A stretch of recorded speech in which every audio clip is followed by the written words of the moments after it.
Toshkentning faol ayoli 2025 sport musobaqasi ko'tarinki ruhda o'tkazildi. Mazkur tashabbus mahallalarda yashovchi xotin-qizlarning sog'lom turmush tarzini qo'llab-quvvatlash, ularning jamoatchilikdagi faolligini oshirishga xizmat qilmoqda.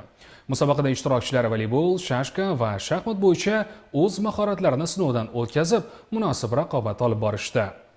Toshkentning faol ayoli 2025 sport musobaqasiga British Management universiteti mezbonlik qildi.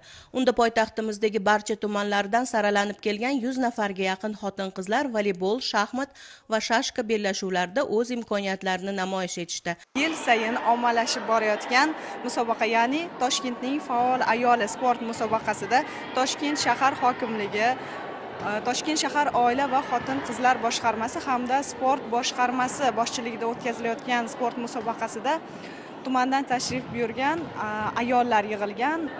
Maqsad barcha ayollarni sportga jalb qilish, ularning vaqtlarini mazmunli tashkil etish hisoblanadi.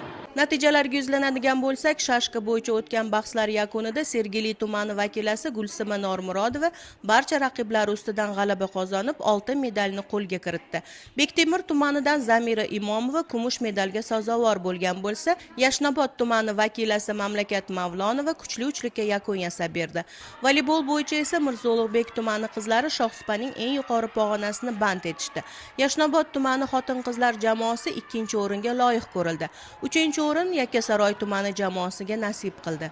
Shaxmat bo'yicha o'tkazilgan raqobat yakunida E'zoza Karimova 1-chi, Mohichehra Allayorova 2-chi, Dildora Vahobova 3-o'rinni qo'lga kiritdi. Ushbu musobaqa nafaqat sportni targ'ibot qilish, balki mahallalarda istiqomat qiluvchi ayollarni biriktirish, ularning bo'sh vaqtlarini mazmunli tashkil etish, salomatligini mustahkamlash hamda sport orqali o'zaro do'stlik va hamjihatlikni kuchaytirishga xizmat qilishi bilan ham muhim ahamiyat kasb etdi.